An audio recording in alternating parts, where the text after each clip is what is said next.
Hello, good afternoon, and welcome to the 11th Annual National Black Economic Conference. On behalf of the Mosaic Group, the Urban League of Broward County, the Black Chamber of Palm Beach County, and Black Business Loop, we are excited that you are here with us on this virtual experience. I am sharing my screen. You are now in the Miseducation of Our Economy, Education's Role in Socioeconomics.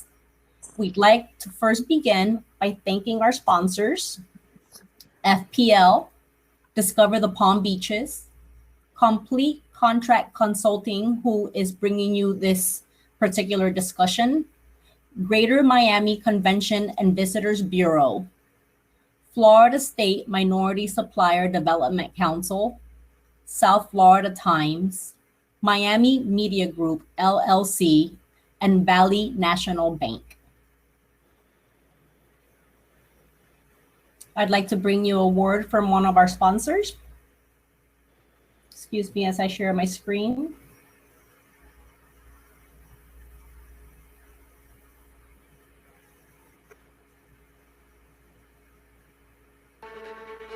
We are the keepers, keepers of a flame, kindled in another age, an era of romantic beach escapes, with breeze-filled days and elegant nights, where you can still hear echoes of that gentler time when Camelot returned, enduring, timeless.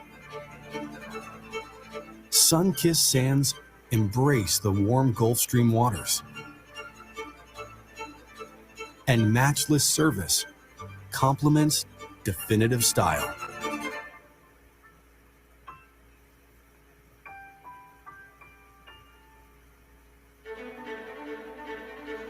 Once more, the golden age of travel beckons, a doorway to the past, as modern as today. We invite you to come visit the original vacation capital of Florida, the one that started it all, whose 47 miles of coastal towns beckon you with a clarion call. Claim your once-in-a-lifetime memory here. After all, we are the original, the one, the only, the Palm Beaches. And I am lucky enough to live in the Palm Beaches, where it's just this beautiful paradise every day, even though today is a little bit cloudy.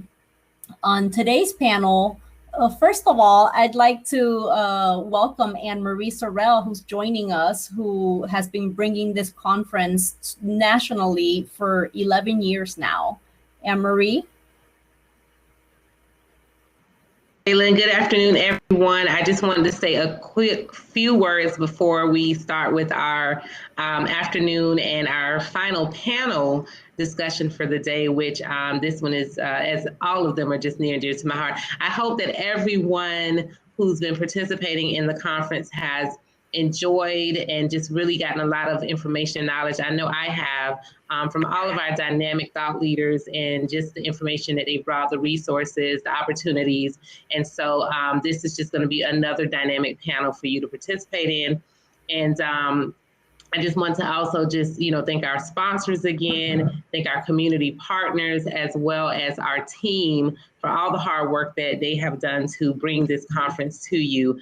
And lastly, I just want to also say that we will be having a networking event right after this from 4 to 5, and it'll be virtual speed networking. And our platform will be connecting you randomly with others to network with for 6 minutes. So you don't want to miss out on that after this session. And I will come back to you with closing remarks, but I want to get to the meat and potatoes of this particular discussion. So thank you, Shayla, for giving me a moment. And thank you to our panelists. Yes, absolutely. Thank you so much for coming into this session. On today's panel, we have our moderator, Alexis Grant, She is a proposal writer at Complete Contract Consulting, a government consulting firm that assists businesses to acquire contracts and grants with the government. I know her name says Sharna Barnes, but she's filling in for the founder and CEO of Complete Contract Consulting, who ended up getting sick today. Joining Alexis are this session's thought leaders. And at this time, I'd like to turn it over to Alexis to introduce our panel of experts and begin the discussion. Thank you so much, Shayla. And I want to apologize for Sharna's absence. Our firm is very excited to be a sponsor and I'm interested in this session especially. So today on our panel, we have Mark A. Parks Jr., who currently serves as the Chief Financial Officer for the city of West Palm Beach, Florida. The city recently named by Forbes magazine as Florida's #1 city for business and careers. We also have on today's panel Mr. Brian Knowles. He has been an educator for over 13 years. He earned his bachelor's degree in history from the Florida Atlantic University and completed his graduate studies at the University of West Florida. Brian currently serves as the manager of the Office of African American, Latino, Holocaust, and Gender Studies within the school district of Palm Beach County, which is the 10th largest public school district in the United States.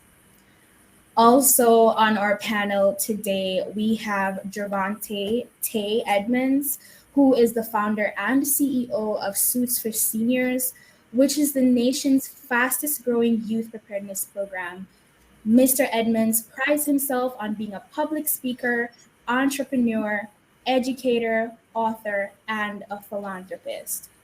Also on our panel, who should be joining us shortly, is Dr. Deborah Robinson.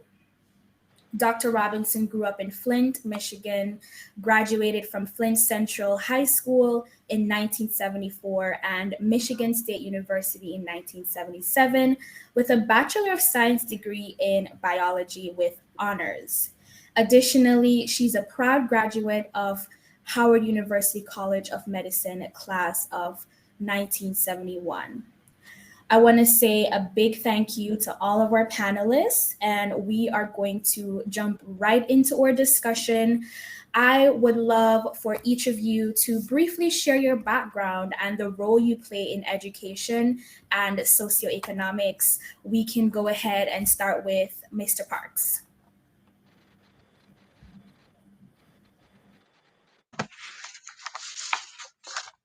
Okay, first of all, I want to start with a disclaimer. The views that I'm expressing here are not the views of the city of West Palm Beach. They have no affiliation, nor do I at this point. So today I am speaking to you as an author and a speaker. When talking about education, books and teaching are the primary tools for education. My focus is on money and prosperity for all. My first best-selling book, The Gift, The Essential Guide to Money Investments for Women, was to empower an underserved group of individuals and investors. The reason why I was attracted to this section is because my next book, which is to be released in February, will be exactly what we're talking about here. Miseducation around finance, which then causes socioeconomic issues, is exactly what the book will be about. Some of the miseducation is information we have been told from what we deem as credible resources. But when we peel back the onion, you'll find we have been misled. I make sure my books and speaking presentations are in the format to be understood by the masses and those in need the most. The great historian Carter G. Woodson, who wrote The Miseducation of the Negro, stated, and I'm paraphrasing, education not addressing the needs at a level that can be understood and utilized is miseducation. The new book and every presentation I do will be powerful, but it will be in a format and understandable so it will empower and change people's lives. So that's why I'm here, because that is what I've been researching and that's what I've been studying, the miseducation specifically from a financial perspective. Much, Mr. Parks. And over to you, Mr. Edmonds. Tell us a little bit about the role you play in education and socioeconomics. Well, first and foremost, good afternoon. It is truly an honor to be a part of this panel. When I saw that I get to be on the panel with Mark, Brian, and Dr. Robinson, I'm like, I really got to step up my game, because they are the ones who truly pull levers and deal with bureaucracy beyond me, I would say. So my name is Javante Edmonds. I'm originally from Titusville, Florida, a little country town east of Orlando, where our average income was about $33,000 a year. I had the opportunity to go to college at FAU, where I found out the average income in Boca Raton was around $75,000. And I always say that because I didn't know until I got to college that I was essentially poor. I didn't know how much wealth was out there until essentially I got to college. And it really was because of the lack of exposure as a young man that this wealth is accessible and what it looks like on a Black individual as well. So I was fortunate enough to start a nonprofit, which is called Suits for Seniors. It's an 8-week mentoring program at about 22 different high schools. We teach leadership skills, financial literacy, college, how to get to college, how to get into a career, and how to be an entrepreneur. And at the end of those 8 weeks, we give everyone brand new tailored suits. So 100% of our kids graduate high school and 95% go off to college, and the remaining goes into a career or the armed forces. So I think I'm in a very unique position to deal with 12th grade high school seniors as they're 17, 18 years old, about to go off into the world. And so we've been very strategic with our financial literacy, our life skills, and what we're instilling within the kids. So even at 17, 18, we know that the stuff that we teach our kids, they can teach their parents, they can teach their younger siblings. So we're in a unique position to hopefully cultivate the whole family and a generation that comes after them. So we're very strategic in teaching the kids about long-term wealth, and teaching them about credit, teaching them about housing, and teaching them about high-paying jobs. We try to make sure that we put them on a path where, whether they want to go to a trade school, whether they want to go to a 2-year college or a 4-year college, that the path that they're leading on, it does not lead to a high rate of debt with interest, but an actual tangible job that's going to move them forward and not accrue debt, and also that they can have benefits that. So we're very intentional in teaching them about how you can become a firefighter, how you can become a barber, how you can become a police officer, because those are good paying jobs that potentially can lead you to getting out of poverty. So I just think at the 12th grade level, we're just educating and trying to inform them from the miseducation that they've had, creating higher expectations of what they should get, and just trying to create the outcomes that we want. A house as an asset, having good credit, and also collaborating with those who look like you so we can build within our own community. So I don't want to be too long-winded, but that's what I'm doing, trying to be intentional with 12th graders, the younger generation and the older generation forward.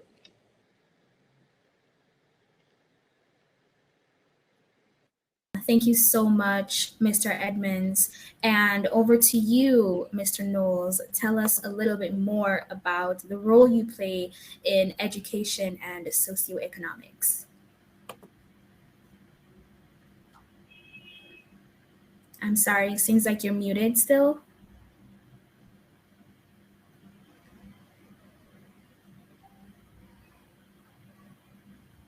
I'm sure Brian's going to hop on for a second. But just because I want to say shout out to Brian. Brian designed my entire curriculum, and it's really special to me. So I just start talking about the work he does there. All right, can you all hear me now? Yes, we definitely can.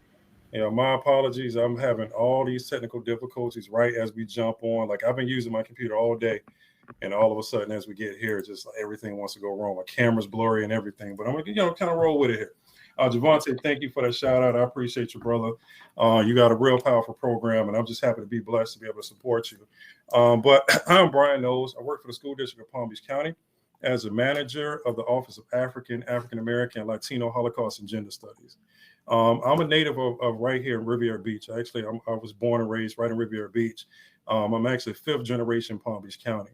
And what really drives my work is I kind of go back to when I was younger in our public education system. And during that public education system, I've never really liked school. You know, I'm always real blunt and very transparent about my experience. And my experience was I really didn't like school because I have this educational experience that most Black children can definitely agree with. You know, this educational experience where we don't see ourselves, where our culture, our norms, our experiences, and so forth are not welcomed in the classroom and not included in the classroom, or when it is included, it's included on the margins. You know, it's marginalized within our educational system. So as far as what I do, our department, with that very long, extensive title, has been in existence in Palm Beach County since 1994, so around 27, almost 28 years at this point. So this department, which I've been, very blessed to lead this valuable work, is making sure that we create that very environment or that would engage Black children. You know, first of all, really just doing the complete opposite of what I've experienced and what most of us have experienced, making sure that we have an environment or educational experience that centers the history and culture, the experiences, the perspectives, the values of African diasporic people. And we can do that through our curriculum and also supporting our educators and our educational leaders around best approaches that engage Black students, that are also these approaches that cultivate the environment that is conducive to the success of these students. So, you're talking about bringing in our culture, bringing in our history, bringing in our ways of being, and making sure that it's normalized within our instruction in our educational system, not only within the minds of our educators, but also within the very institution of our educational system. So thank you again. So much, Mr. Knowles. I see that another one of our panelists has joined us today, Dr. Robinson. Thank you so much. I would just like to hear from you about the role that you play in education and socioeconomics. Well, thank you. And thank you for having me. So I'm Dr. Deborah Robinson. I am the mother of 3 Black men. I am a retired internal medicine physician, and I have served on the Palm Beach County School Board for almost 21 years now. As a school board member, we are primarily over budget and policy. And a large part of my work is to support the work of Brian Knowles. But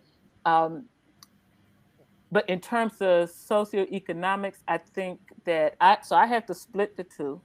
And maybe in the course of this conversation, you will teach me how to connect the two better. But I am working hard to improve the conditions where our students will be affirmed and will have agency and voice, and therefore that the system itself is more responsive to their needs and concerns.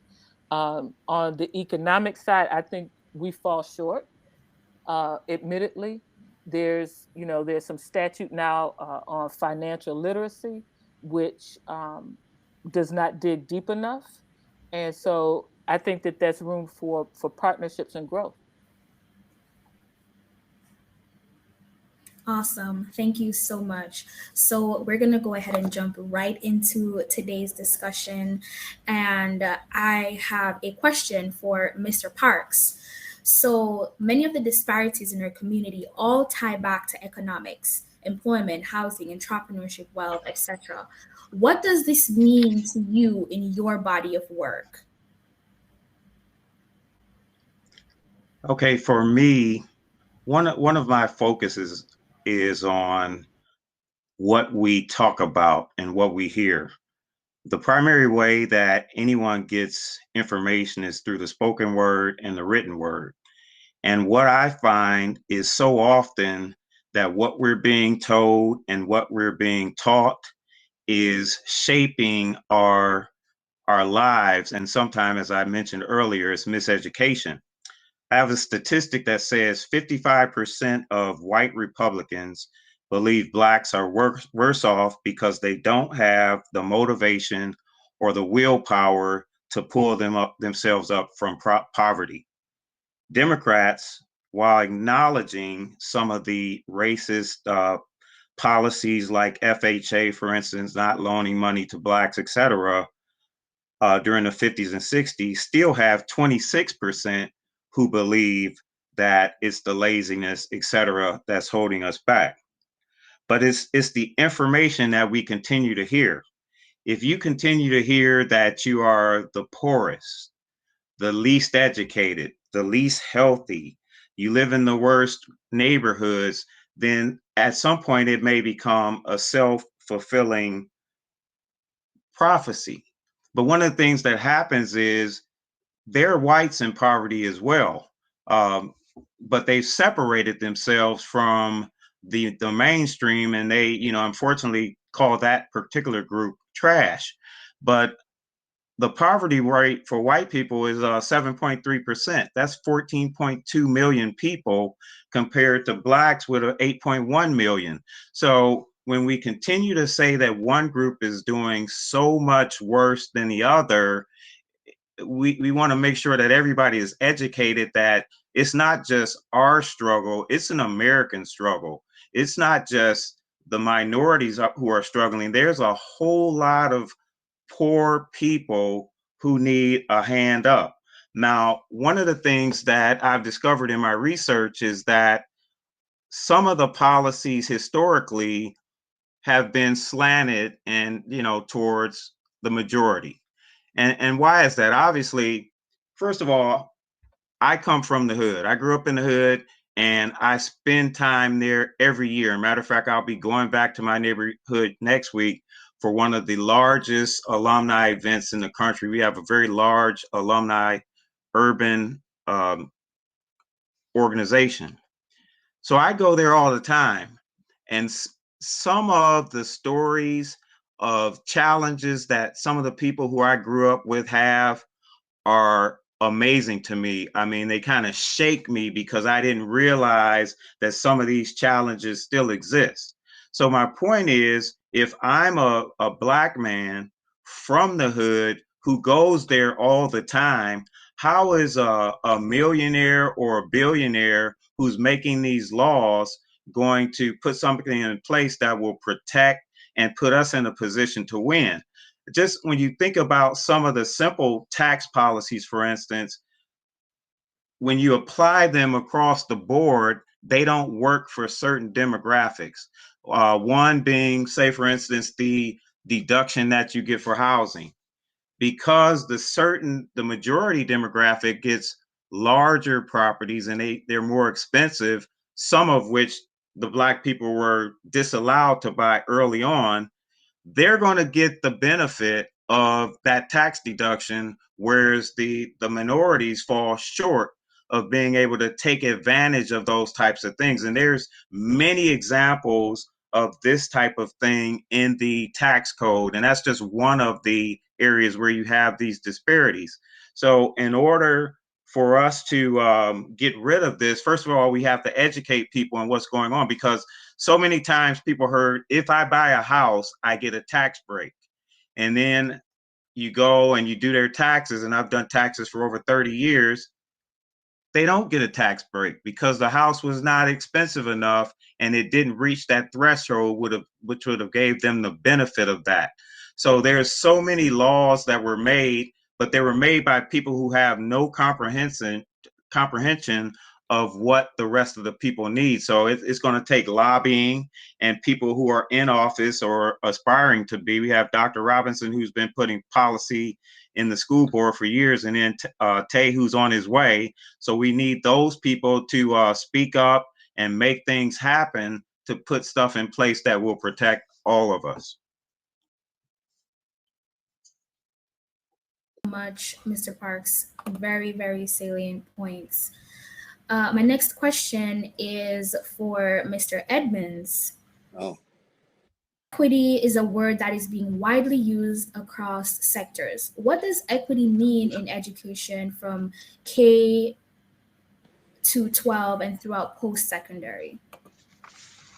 I was really prepared to answer the question Mark had. I'll be honest with you. I was taking a bunch of notes, but I probably will let Dr. Robinson, if she has time, to definitely answer it, because she kind of, I don't want to say coined the term equity, but she made it popular in Palm Beach County and got people to look at some of the disparities that we have, and looking at the systemic issues that cause disparities. And I think she could probably talk to it a little bit better than I could. I can tell you from what I see on the ground floor level when it comes to disparities.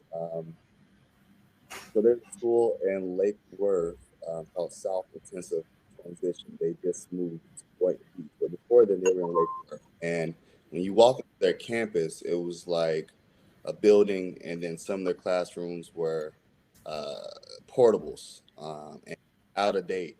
And you walk into the classroom and they're old school computers and old beat up textbooks. So I see from the ground level just inequity per se in funding and who gets what and how. And I'll just let Dr. Robinson pretty much go in more depth and content. But that's just my take. Okay, my turn. You want me to answer it? Robinson. Okay, so so equity is nowhere near as simple as funding. Okay, and I will tell you this because I have looked at this data a couple of times for the people who talk about the funding piece. So first off, a teacher makes the same as a teacher, right?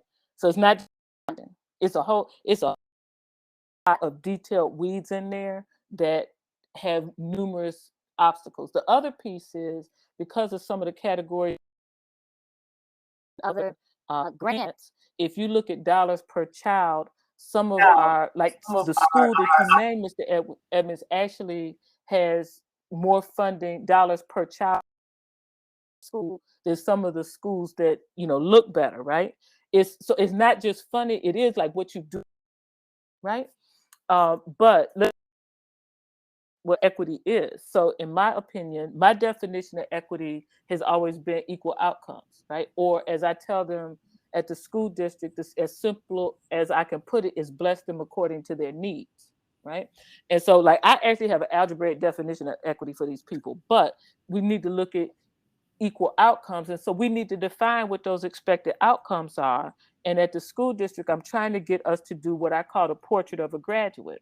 So we know, for example, what the high school graduation requirements are. So I want to add to that because that's what I want for my grandchildren, right? I want them to all have had music lessons in school. I want them all to have, learn another language and so forth. So I want above and beyond the graduation requirement is we don't have equity in meeting the graduation requirements today, right? So we need to back by, right? So there's lots and lots of input points to get to that metric of equity. High school graduation, right? And some of the belong to the community, quite honestly, right? Many of them belong to the school district, and we have to do better. And I am hoping now that the school district, for the first time, because Mr. Edmonds is right, I have been talking about equity since before I got on the school board, and we finally now have a mission and vision statement that references equity. We have an equity statement too, actually, right? And so now we say officially we want to work towards equity. The question is, like, are we really actually going to do that? And that's going to require a whole lot of what some people would consider. But we have to do it. Before I stop talking at this point in time, but that's why the work that Mr. Knowles is so important, because first off, we have to believe people need to be affirmed, and we need to know to struggle now, if you will. They need to work hard now. Like I used to tell my children, I need to see some smoke coming out your ears. Learning is not supposed to be easy, right? but it's important. And if and the thing, actually, the metric that determines whether or not you graduate from college in 4 years is not your SAT and it's not your GPA. It's the level of rigor of the courses that you had in high school, right? But now, will you sign up for those rigorous courses, those AP, IB, ACE, dual enrollment courses, if you don't believe you constantly receive the messaging from that's not for you? No, you won't. You will actively participate in your own demise, right? And that is why make sure that our children learn more about their history, the shoulder which they stand, because if we're not going to work hard for any other reason, we need to work hard to honor the people who struggled to give us these damn opportunities, right? Okay, I'm gonna back it up now. Okay. For sure, absolutely. So much, Dr. Robinson. Does anyone else have anything that they would like to add? I'll just jump in as well. You know what I'm saying? Because Dr. Robinson is absolutely right. We try to oversimplify what equity means, right? Here in education, we use a lot of those words as buzzwords right now when it comes to multiculturalism, diversity, inclusion, equity, and all of that is almost kind of overused at this point. And we kind of oversimplify all those tasks. And equity is definitely one of those. And she's absolutely right. You know, is the work that I'm responsible for here in the district is going to be a critical component of that, because our students need to realize and tap into their power. You know, educational systems are not here to empower kids that have power already, right? So we have it. You know, it's embedded in our DNA of being just powerful people, some of the most powerful people on earth. But just being able to recognize that and create the environment that cultivates that power. I was just speaking to a group of kids this afternoon, and we were talking about some of the educational narratives and talking about slave insurrections, for example. And one of the kids asked, why do we not ever hear about this? I said, because you have a system around you that does not want you to identify your power, right? Does not want to identify who you actually are. Because our history is not here just to be trivial. Our history is not being taught in our classrooms just to have like just a list of facts, but it's to create a counter narrative that's been created. As my brother Mark said earlier, you know what I'm saying? Sometimes you start to believe the traditional narrative and start to that actually translates into actions, because it's like a subconscious psychology that's used against Black children and Black people that puts us into a box. You know, Carter G. Woodson said it. You get what I'm saying? You don't have to force to tell the Black man to walk to the back door. If you through his education, he's going to naturally just do it. But yet, if we start to create that counter narrative around that, our children start to see that power and not only rise to the occasion, but we as Black people are going to surpass that occasion on those cases if you put us in the right environment and create the right environment around us. So, and can I just tag in on that? Absolutely. Go ahead, Mr. Edmonds. And I told you from the beginning, it's an honor to be on the panel with all these amazing individuals who sit at such a high level. So it's always amazing to see where they come from the overview of things, as I'm pretty much on the ground. So I just kind of want to say, when it comes to those disparities, what I try to do is create that pipeline for us to get to a successful pathway. From my understanding, I thought people were measuring how many prisons to build by the third grade reading levels. So essentially, there's this thing called the school to prison pipeline. So I've always wondered, what is the opposite of that? What is the other pipeline that leads kids to careers and success? So somehow we're working on doing that within our nonprofit space, right? Filling in those gaps, being in the grassroots. And we're doing that by addressing third graders, 7th graders, and 12th grade seniors, and trying to provide the history context of how we got to where we are. And then trying to narrow those gaps and fill in those gaps of where we are in the disparities when we're talking about the banking and finance industry and redlining and how we got to where we are, how we are in those inner cities. So in 12th grade, we're teaching these kids that why your credit is important when you graduate high school, and how you're going to need that to get into a home one day, how you're going to need that to buy a car one day, and how historically banking institutions have given you higher interest rates, and you got to be 100% aware of that. And what do you do to navigate in those situations? And we're able to connect people like Mr. Parks to come into our classroom and talk about 401ks and IRAs. which I'm still learning about, even though I've heard it like 100 times. It's still a learning process of exactly how do you make that system work. So we've been able just to fill in those individual gaps one-on-one. And that leads me to say I implore other organizations, other nonprofits to be that person in, because I honestly think nonprofits make a huge difference by stepping in the gap to mitigate some of those resources that the higher ups may not be able to give down, and that level of encouragement and that environment that is only going to be instilled within our community, bringing it to our children. I think we sometimes wait for other people's and systems and bureaucracies to save us, but I think the only people who are going to save us are ourselves. So it's getting Mark and Brian and Dr. Robinson in the room and pouring in that love into the kids and the same knowledge. So I'll be short-winded with that. Thank you. Thank you so much, Mr. Edmonds. Does anyone else have any other comments? No, all right, thank you. So speaking of the children and the education system, Mr. Knowles, I have a question for you. Do you think the education system is failing our children and in turn our community? Say that question again. I want to make sure I answer this right. I got a lot to say, but I just want to make sure I'm saying it right first. I'm Start with yes. Absolutely. The question is our education system failing our children and in turn our community?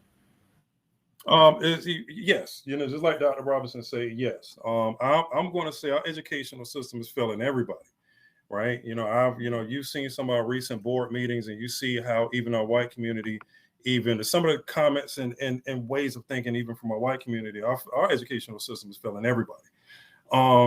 But most definitely our children and our people. You get what I'm saying? And when you say in a turn in our community, absolutely. Educational systems, and we're here, first of all, to support and service our children and service our communities. We have the power in education to break generational cycles. We have the power in education to shift complete life trajectory of our children, with in turn will have direct impacts and correlation with the outcome of our community. So absolutely.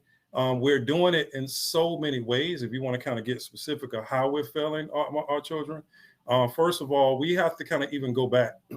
First of all, let's kind of go back to before integration, before we integrated our schools, right? And understand before integration, you got to understand that whole process kind of destabilized our community to an extent.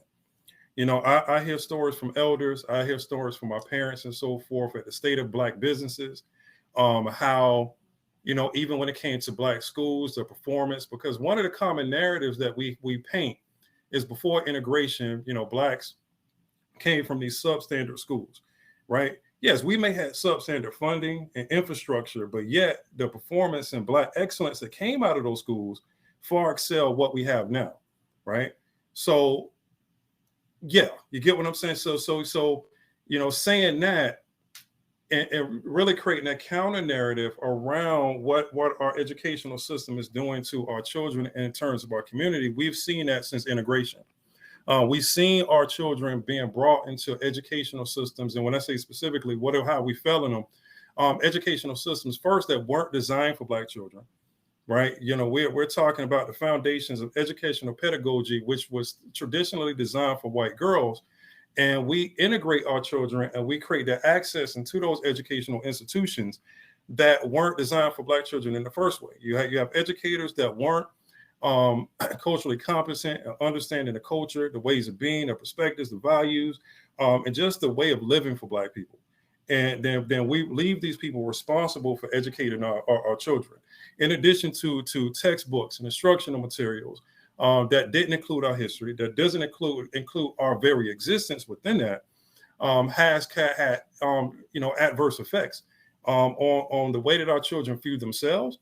And what happens when you view yourself in an adverse way, obviously that's going to have a direct impact on the trajectory and the outcome of those students' academic outcomes. And academic outcomes are going to have a direct correlation on our life outcomes and what we choose to do for a living, our careers, and what we do to provide for our families and et cetera. And in turn, that's going to impact the well-being and just the existence of our community. And I open the floor to any one of our other panelists who would like to add to what Mr. Knowles had to say.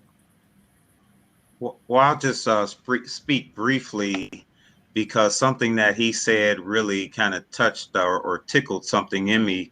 And it's not so much, it's not even rich versus poor, because my sons were able to go to a school in an affluent neighborhood. But to Mr. Knowles' point, some of those teachers didn't feel that they should be there. And because of that, they didn't treat them equally. We talk about equity. They didn't feel that they could achieve at that level. And I used to push for the parents to make sure that they were very present in that school system, because even though it was one of the best in the state, for our children, they were being overlooked sometime if the parent was not there pushing them up. So it's really about not only the laws, but it's also the sentiment in which things are enforced, because all of our children sometimes suffer no matter where they are, and it's up for the community. And this, I keep talking about my new book, but one of the biggest things that we can do is support each other like crazy. The crab stuff needs to go, and we need to push up people like crazy. I can't tell you how good, for instance, it made me feel when a parent who I grew up with, one of my childhood friends' parents, did business with me and said, come on, I could help you. And when people in the community like Tay Edmonds brings people in and teaches them how to do things, there used to be this program called Inroads. I don't know if it still exists, but you would go through college and you would get an internship every year. And once you graduated college, you got a corporate, very good job. We need to put things in place that support our children, because as Mr. Knowles mentioned, if you look at and watch some of these board meetings, I mean, really, I'm sitting there going, this is amazing to me. I mean, I know it exists, but if you look at that kind of, and I'm just going to call it what it is, ignorance, understand what our children still have to go through, and they're watching this on TV. So a lot of it is really support and, us being a strong community to help our children move forward. I guess it's a village, as they say. Thank I'd like you so to much. follow up on that. Of course, go ahead. So absolutely, we're failing, right? I've presented data at the school board meetings, and I've told them we're not educating white children well enough, right? Like, we should not be at all happy, right? And but I have a number of bullet points under here. So first, to follow up on what Mr. Knowles said, this system was designed to educate, right? What's normalized was really white female. And so for our children to be successful, and this is not unique to Palm Beach County, but I'm also not Palm Beach County. Okay, so, but for our children to be successful, they oftentimes had to shed part of who they are while they're in school. They have to learn to wear the mask while they're in K-12, right? Some might say is good practice for the rest of life, right? But the point is it gets normalized so that they receive the message that, and where they come from and the language that they speak is all substandard. And to be good and right and just and whatever, that you need to or be like white females, right? And so you want me to deny who I am and who my telling me, that's negative. And so, even when we talk about English language learners, right? So, oh Lord, I'm just gonna blow my top off here. So nobody acknowledges what I lovingly refer to as Ebonics, that the linguists refer to as African American English vernacular.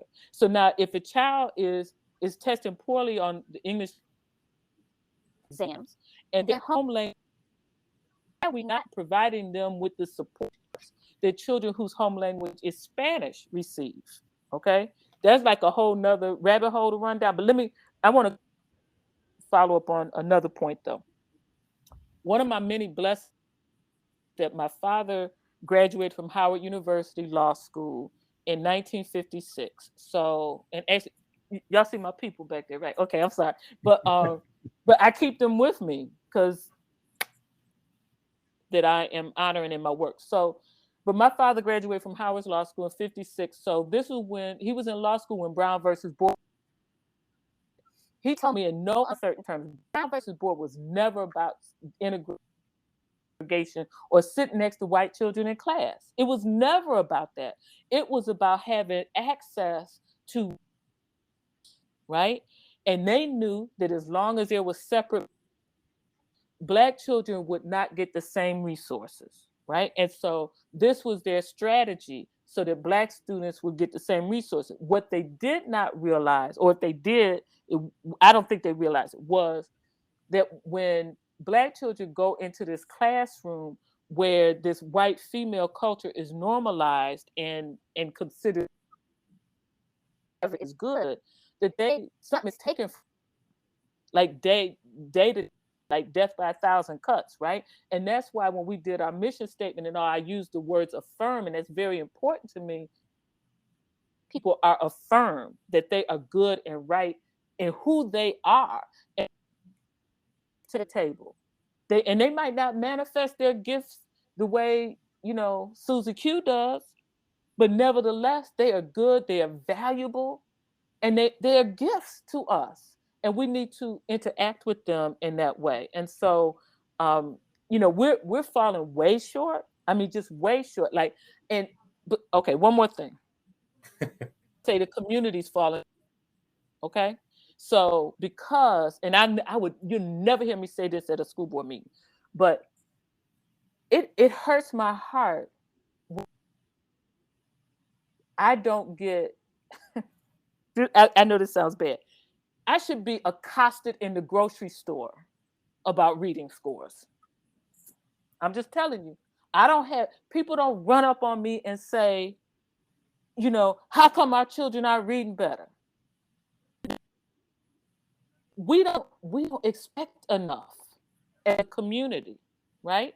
And that's why, again, if we to our history and our great difference in what you expect if you think you're the descendant of slaves, right? If you recognize and appreciate that you are the descendant of kings and queens and scientists and brain surgeons that were in a whole different expectation. And that's what we need to embrace. And we need to push our children and not say all that, like it's too hard for them, or, I want them to have more fun. Oh, no, make them pay now while they're young, so life will be easier when they're older, because our children can do all this stuff. My granddaughter was doing pre-algebra in 3rd grade. Okay. But that's because her daddy taught it. So the point is, our community to expect more and demand more from the teacher, the principal, me as a board member, the superintendent, right? Expect more from ourselves and our community, right? So we need to have Black boy book clubs where people are sitting and reading the autobiography of Malcolm X and talking about what does that mean, right? Like, we have to do it. And just like somebody said, we have yard signs now that say they're not coming to save us, because they are not coming to save us. And we need to quit acting like they will one day. Yeah. Okay, I'm done. And I'm also, because there's a lot of stuff that Doc said too, and I'm just going to jump in as well. When we talk about teaching our history in our school, right, and making sure that our students, our kids, understand that we're not just the descendants of slaves. And if they do understand that we're descendants of slaves, understand that we're descendants of slaves who fought the institution back, right? So understand that first, that we're descendants of enslaved people who resisted the institution, fought the institution, right?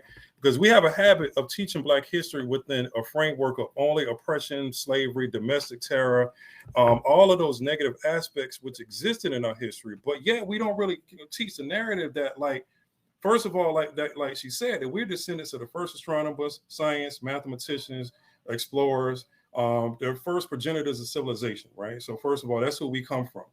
But when we came into that point within just the whole timeline of human history, when we were enslaved, when we were oppressed, right? When we were repressed. But despite that, we still produce excellence despite that, right? So teaching our kids that, first of all, look what everything that our people been through since we arrived to the continent known as North America, right? But yet we still made all of these accomplishments, right? We still produced all of this excellence. We were still valuable contributors and very centered to the whole experience here in the United States, right? So despite that, we still did that. So just imagine telling our kids that you're descendants of the people that were repressed and we were brought here enslaved, in chains, and bound, right? Treated as second and third class citizens, dehumanized, but we still did this, right? So tell our kids, imagine what your people would have accomplished if none of this happened, right? Who would it be a level playing field for at that point, right? So let's kind of look at that. Look at the things that we excel. Not let's not talk about what Black people did in athletics and entertainment, right? We ain't talking about that, right? That's a whole nother level of a whole nother ball game. But we're talking about the stuff that we have done in education, the stuff that we've done in science, how we've saved lives throughout history based on our contributions of science and STEAM and STEM.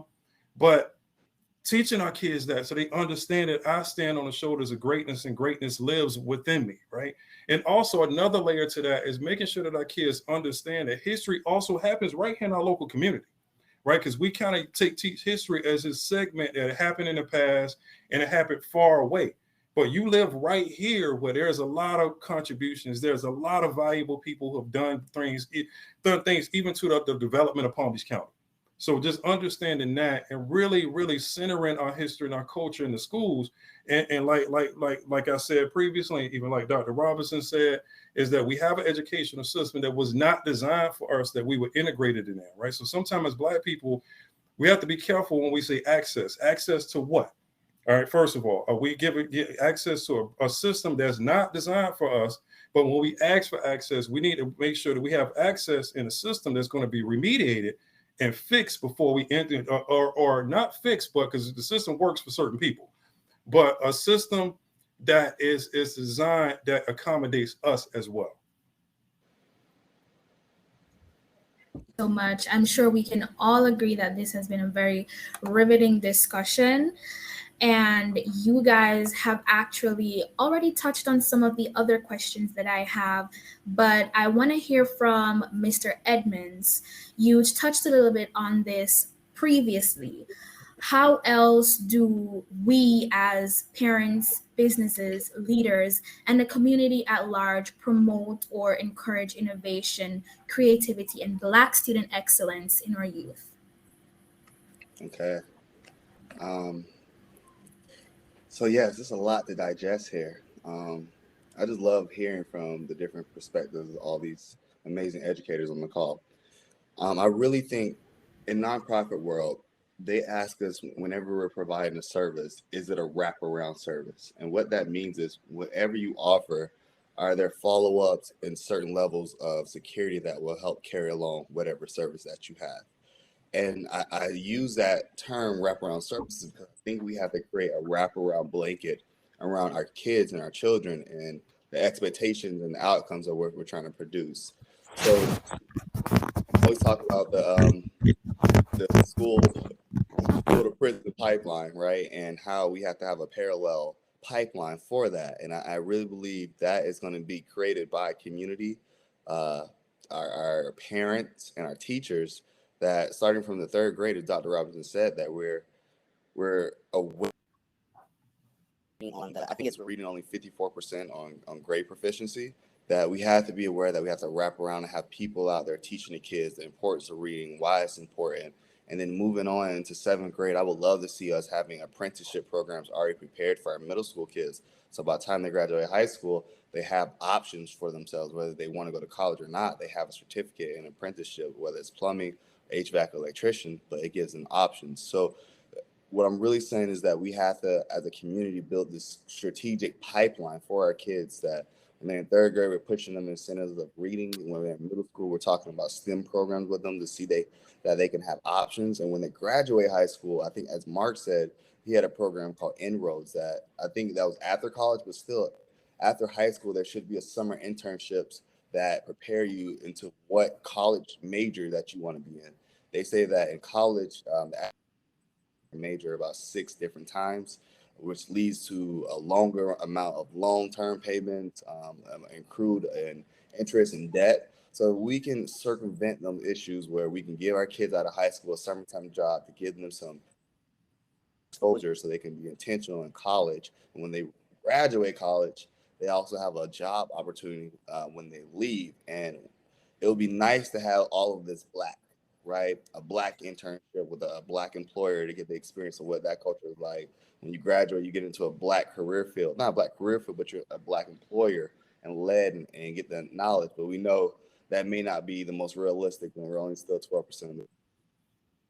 But it'll be incumbent upon us to build some type of track pipeline that directly counters the issues that we have and directly counters the gaps that we have in our community. And we just try to through Suits for Seniors by, again, attacking putting resources within 12th graders. And then when they graduate, they all should get a mentor. They all should get an intern, and they should be prepared for.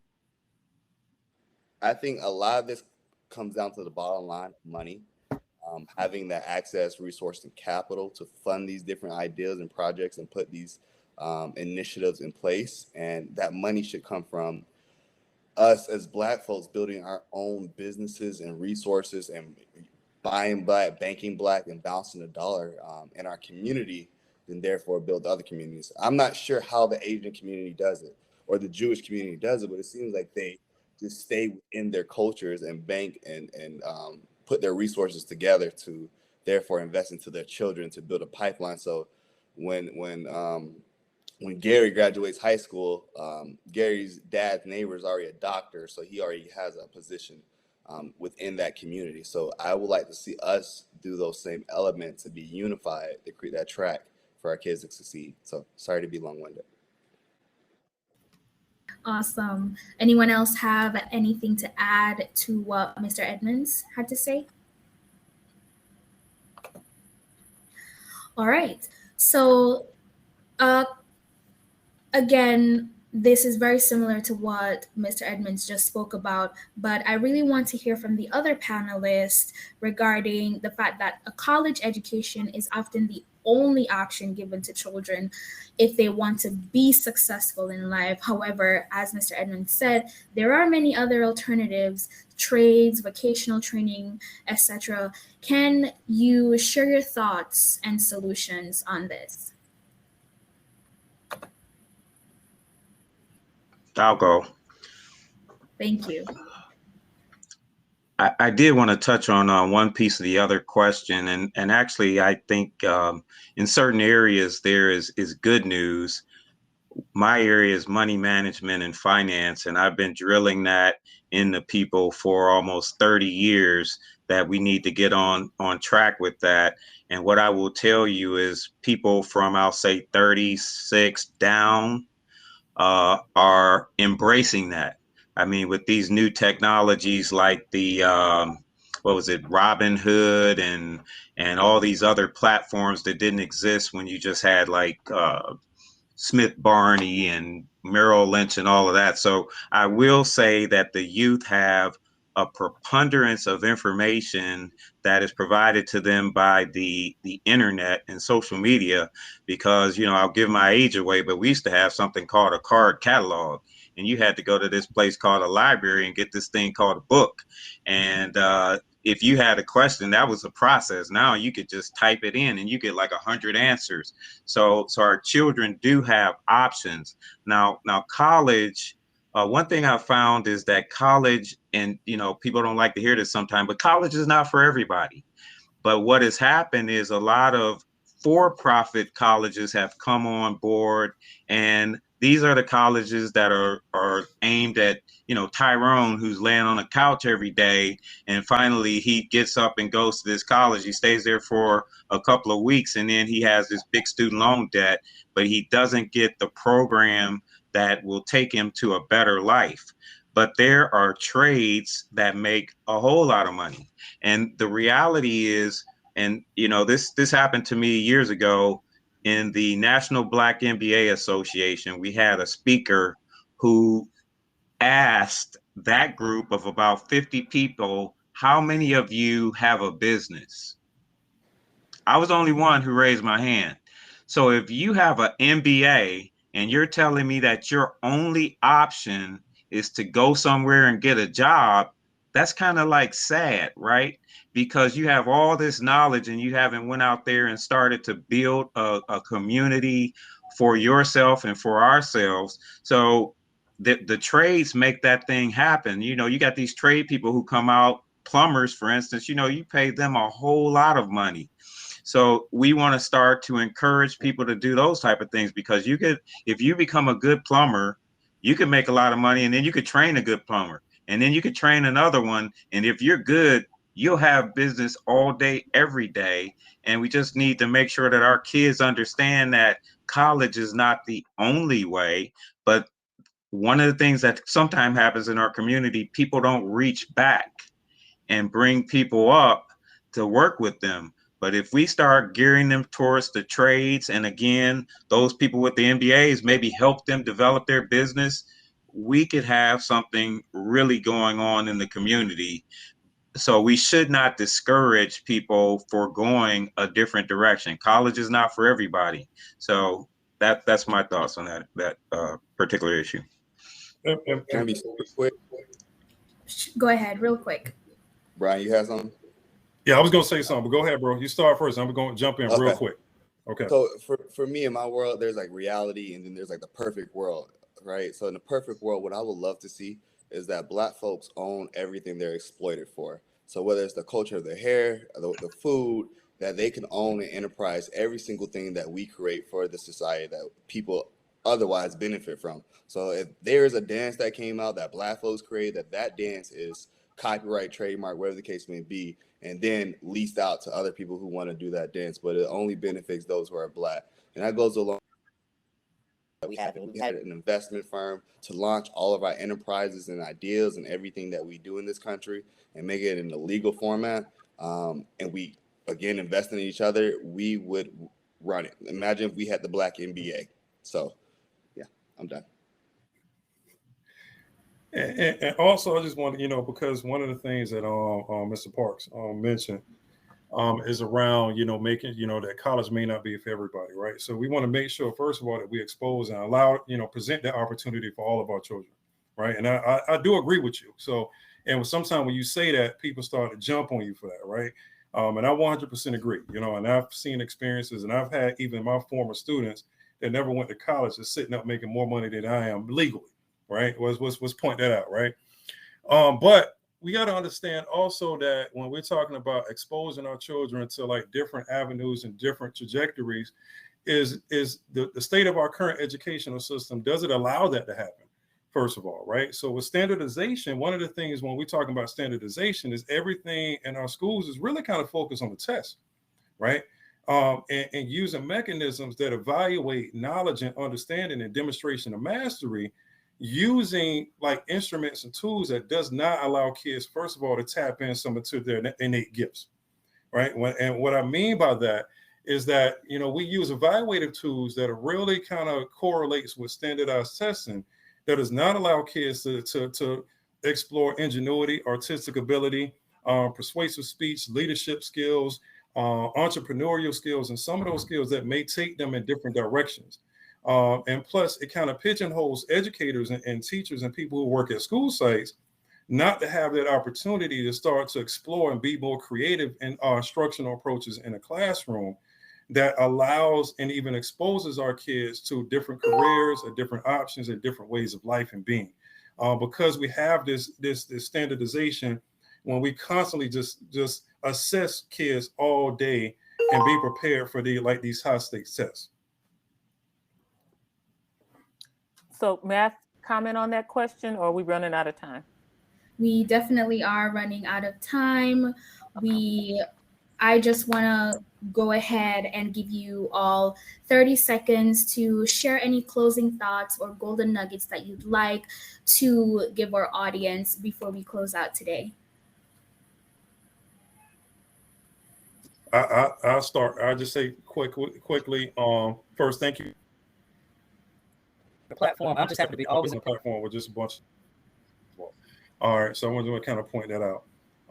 And just, all the things that we say, can we just make sure that this remains a sustainable conversation within our community, right? I love these events, but we need to start isolating to just these talks, to just these little events, and make sure that we sustain the conversation. As much as you see people who show up at these board meetings with some of however you call it, is ignorance, right? And but the thing is that, yeah, they're showing up in ignorance, but they stand up, they're still advocating their causes, the things that they stand on, and advocating for their children. We may not agree with it, but they're advocating, right? Why are we not doing the same thing on a sustainable, consistent level? Why are we not showing up? Because, we have people showing up for these reasons. They may not even benefit our children, but yet our children are dying.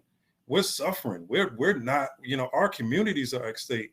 And we're not showing up to the board. We're not showing up, trying to force and hold our district accountable to do right by our kids. So that's going to be it for me. Thank you. Dr. Robinson, briefly, your closing remarks. So I would just say that absolutely the education system in this country is failing our children. I think it's quite intentional. It was designed to do so. And we need to quit waiting for them to, see Black Jesus. We need to save our, okay? And all the 25 million bullet points under Save Ourselves, it includes education. So that's what we need, and we need to outline a plan. So thank you. Thank you so much. You're welcome. Mr. Edmonds, your closing remarks? Okay. I guess my closing remarks is really about the future. In this country, we somehow built a rocket and went to the moon and Mars and all over this solar system. I believe that we got to really take some time to innovate and see what we can possibly do to make the future brighter for our children. I think many times we kind of get frustrated and think things may not change. But I truly believe that one day we will have a society where we don't have kids homeless, that they're able to lay their head down, wake up and go to school happy. These kids can graduate and get a higher paying job and somehow take their family out of a cycle of poverty. So I think it's really about commercial communication and let us not ever settle as our ancestors did. Thank you so much. And finally, Mr. Parks. I'll be very brief. I'm not in the trenches like the other three panelists, but I do feel very encouraged that they are. And Mr. Knowles, I've never met you, and I'm quite impressed about, how you operate.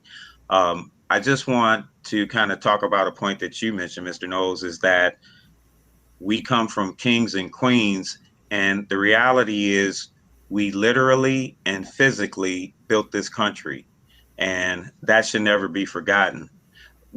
Over and, throughout the years, every time we accomplished and met a standard, then all of a sudden it was just because we had natural ability. First, they weren't smart enough. And then go way back to Jack Johnson, the great boxer. They said he was not strong enough to win. And when he won, it's just natural ability. Then you get people like LeBron James, and I'm from Cleveland, and LeBron James is excellent in every way I could think, whether you like him or not. But all of a sudden you got somebody talking about shut up and dribble. So every time we get to a certain level, they try to diminish our accomplishments. So it's incumbent upon us to continue to put it in people's face, specifically our children and ourselves, so that we understand that there are no limits for our lives. Thank you so much, Mr. Parks. And that brings us to the end of our wonderful discussion. Thank you to all of our panelists for really coming out and really sharing all of this information with us today. I'm going to go ahead and hand it back over to Shayla, who's going to go ahead and close out the session for us. Thank you, Alexis, and our thought leaders, Dr. Robinson, Brian, Mark, and Gervonta, for lending your expertise this afternoon. For our audience, if you haven't accessed the conference survey, we invite you to please provide your opinion and honest feedback on this conference. It helps us improve it year after year, and your opinion really is invaluable to us. You'll find the link for it in the chat of this session, as well as the chat of the main lobby. Also, The Loop, which is the official magazine for the National Black Economic Conference, is available on the chats as well. In it, you'll find all the details about our moderators, panelists throughout the day, including bios and contact information. Before we close, I'd like to leave you with a word from our sponsor and then some closing remarks from Anne-Marie. Excuse me as I share my screen.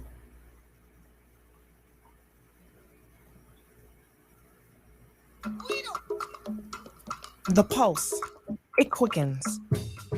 Sensations ignite. Cool water, hot spice, fast tempo. New cultures, new flavors, new you. You, undersea explorer. You, street artist. You, fearless adventurer.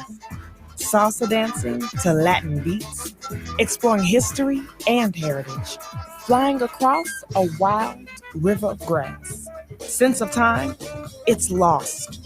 Sense of place, it takes over. But not any place, this place. Here, now, wow. Not the Miami you expected, but the Miami you found. Start your discovery now.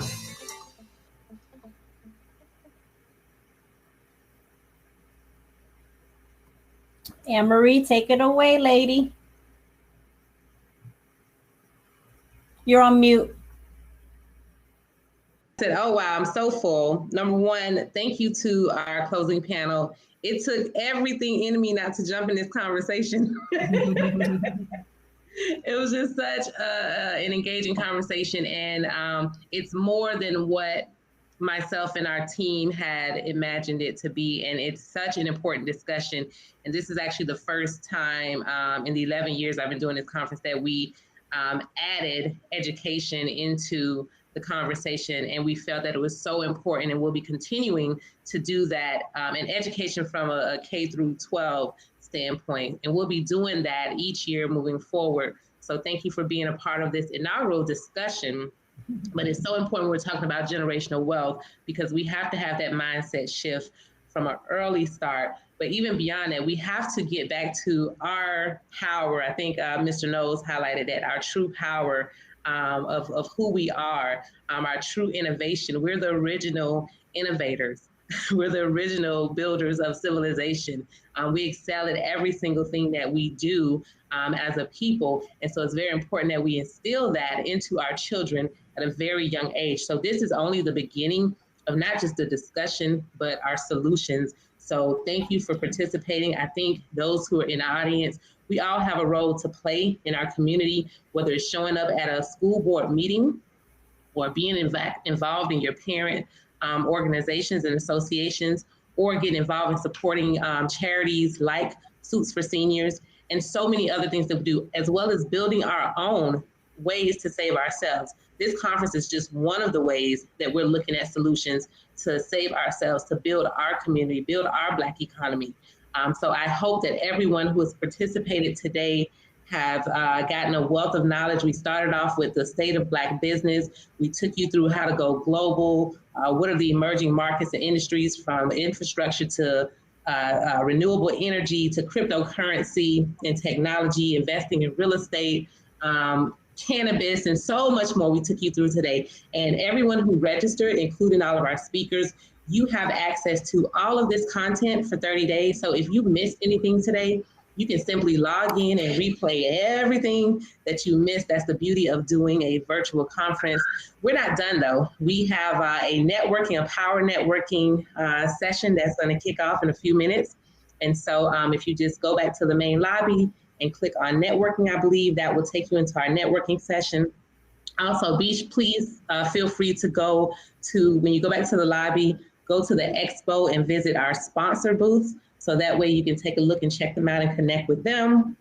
And lastly, God's willing, I know we're in a pandemic, but we will be doing a hybrid of this conference next year. Up until last year, we were always doing it in person. So we're looking forward to doing a hybrid where we'll be in person and virtual in 2022. So as we've been promoting South Florida with our Visitors Bureau of Discover the Palm Beaches and the Greater Miami Visitors Bureau, we'll be here in South Florida in person next year, as well as here virtually. So thank you for all of our speakers, all of our panelists, and for everyone who has joined us today. But it's not over. Join us in the networking room, and make sure you play back and spread the word so that other people can come get all this knowledge. And it will be accessible to you all as well after the 30 days for you to share publicly. So with that being said, make sure you check out the Loop magazine because that has more information. There's an actual wealth building worksheet at the end of the magazine. I think it's about 6 or so pages or more, but you can download those pages and that will help you create your own roadmap to creating generational wealth. So we hope that that tool will be useful for you and helpful as well as you download the Loop magazine, and please complete our survey. Thank you again to all of our sponsors. Thank you to our community partners. And I have to again thank our wonderful team, because without the Mosaic Group team, this does not happen. And this takes a lot of work, a lot of time, and a lot of attention to detail. So thank you to our team for making this happen once again and just being the rock stars that you are. And thank you all again. Have an amazing day. See you in the networking session and see you next year. We're going to make it bigger, better, and hybrid. So see y'all next year.